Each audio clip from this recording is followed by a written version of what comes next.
Hey, everybody. Welcome back to Monday Kick in the Pants. Angela Fallon here, also known as your lifestyle leader, bringing you a gentle push each week to help you level up in your life, fill you with a boost of Monday motivation, and tips for accelerating your success in minutes and less.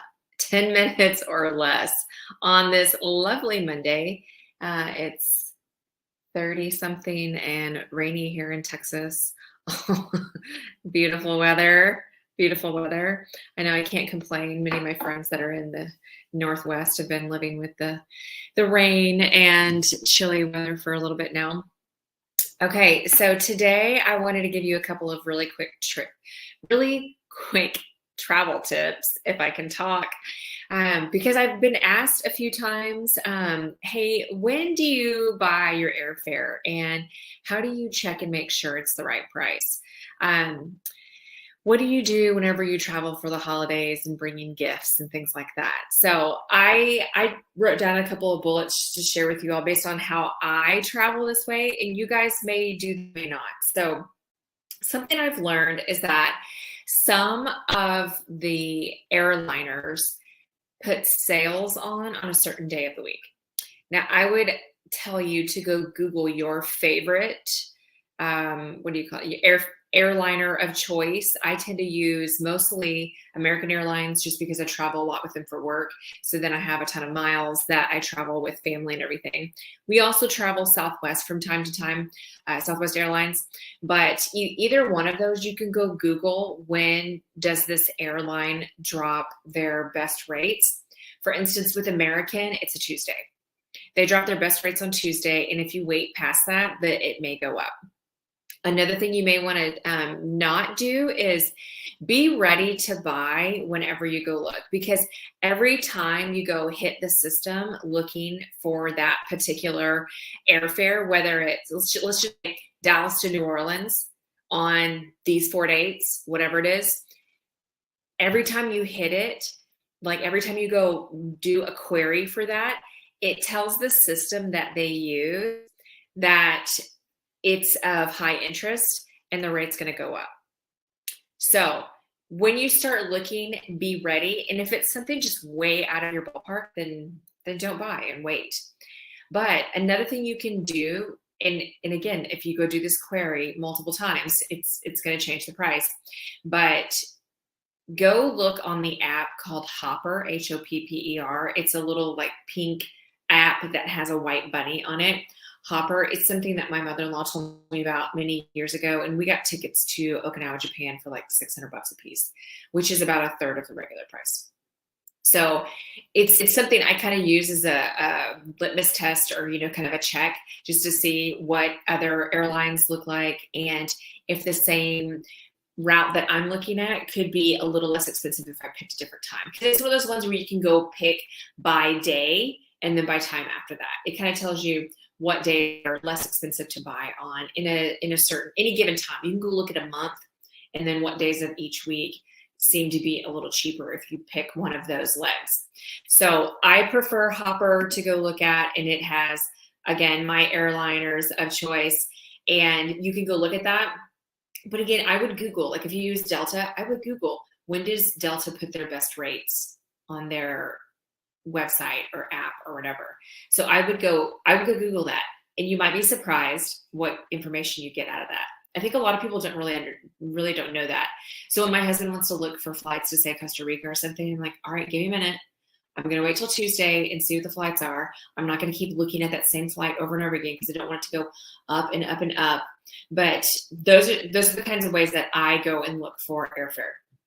So hopefully that helps you. Maybe you already knew that. Who knows? And maybe it doesn't work for your airliner. Who knows? Okay. But those are the things that I have used in the past and have been fairly successful with them.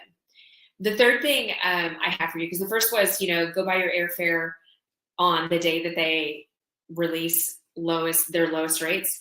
And then the second thing is, check Hopper if you want to see if there's another rate that's better on another airline that you may be open to use. The third thing, though, is if you are checking items to go on a holiday trip to see family, whether it's something large like presents or whatever, check the gifts carrier clothes. That's my best tip for you. So let's say you're going to go to a place that has very different weather than you are leaving. For instance, if I'm leaving Texas and it's 50 degrees outside and I'm going to New Mexico and it's 10 degrees outside or 15 degrees outside, the clothes I bring are very important. If it takes 3 or 4 days to get your presents, not as big of a deal. Buying another set of winter clothes or winter boots or whatever, not ideal, right? So consider that. Check gifts. Now, I'm sure there's always exceptions to this rule. If, say, you're a husband out there and you're planning to bring your wife a very expensive present, say, I don't know, an expensive bag or some jewelry, you might not want to check those. That's probably something you want to carry on. But think about those. I mean, use logic, obviously. But if you're bringing a bunch of stuff for your kids and it's not that expensive and it's stuff that can wait 3 or 4 days if it gets lost, because so many people travel at the holidays and stuff gets lost all the time.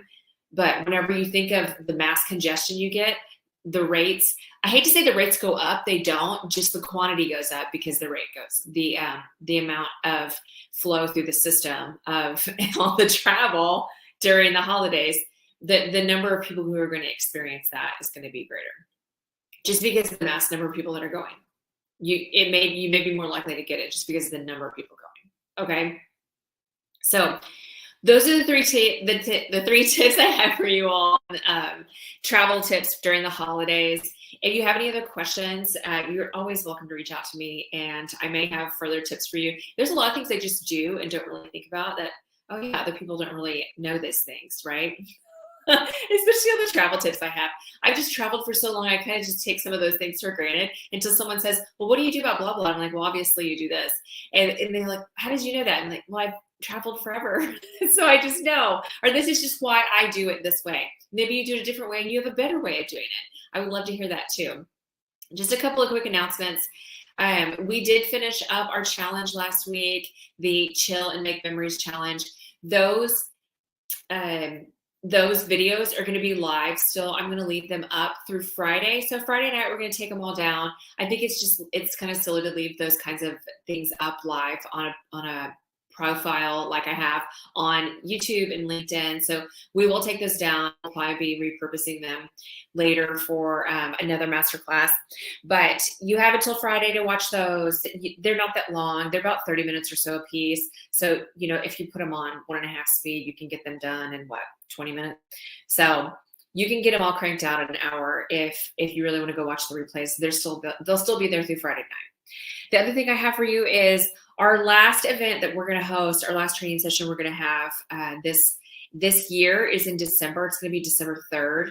That is a Saturday. We're going to do a goal setting event, and it's going to be a private Zoom. So if that's something you're interested in, we will build an event for it, and you have to go to that event and accept it, and then we'll send you the private Zoom for it. And it's going to be a working session. We're going to talk about how I set goals. I'm going to help you walk through the process, and we'll go through kind of how that works, and you will have some homework to do afterwards. An hour and a half really isn't enough to kind of go through the process of getting into what goals you want for 2023, but it'll be a great start to get you on your way. Okay. So I hope this is helpful for you all. I hope you have a lovely Monday. I'm only slightly complaining about the weather. I'm a little excited that it's kind of chilly, and it's going to stay that way for a little while. So hope you guys have a great Monday and you have a great week. For those of you in the US, I hope you guys have a great time. Thanksgiving next week. I will be going live on Monday, but it'll be a quick one. So hope you guys have a great day and a great week. Get out there and